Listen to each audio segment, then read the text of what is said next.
വൻകിട പദ്ധതികൾക്ക് വേഗത്തിൽ അനുമതി നൽകുന്നതിനുള്ള ഏകജാലക സംവിധാനത്തെ എതിർക്കേണ്ടതില്ലെന്ന് സിപിഐ കേന്ദ്ര നേതൃത്വം.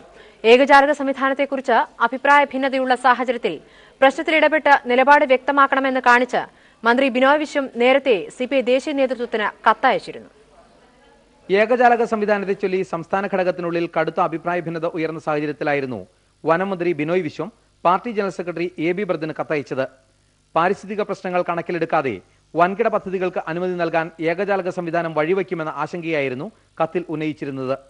ഇതേ തുടർന്ന് സിപിഐ ദേശീയ നേതൃത്വം പ്രശ്നത്തെക്കുറിച്ച് സംസ്ഥാന സെക്രട്ടറി വെളിയം ഭാർഗവൻ ഉൾപ്പെടെയുള്ള നേതാക്കളുടെ അഭിപ്രായം ആരാഞ്ഞു. വ്യവസായങ്ങൾ തുടങ്ങാനെത്തുന്നവർ വിവിധ വകുപ്പുകൾ കയറിയിറങ്ങുന്ന ഇന്നത്തെ അവസ്ഥ മാറണം എന്നായിരുന്നു പൊതുവെ ഉയർന്ന അഭിപ്രായം.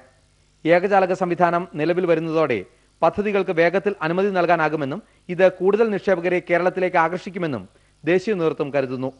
അതേസമയം വ്യവസ്ഥകൾ പൂർണ്ണമായി പാലിക്കുന്നു എന്ന് ഉറപ്പുവരുത്താൻ കാര്യക്ഷമമായ സംവിധാനം വേണമെന്ന് നിർദ്ദേശമുണ്ട്. ഭൂമി ലഭ്യത കുറവുള്ള കേരളത്തിൽ പദ്ധതികളുടെ പേരിൽ വൻതോതിൽ ഭൂമി ഏറ്റെടുക്കുമെന്ന ആശങ്കയ്ക്ക് അടിസ്ഥാനമില്ലെന്നാണ് സിപിഐ കേന്ദ്ര നേതൃത്വം കരുതുന്നത്. J Satheesh Kumar, Manorama news, Delhi.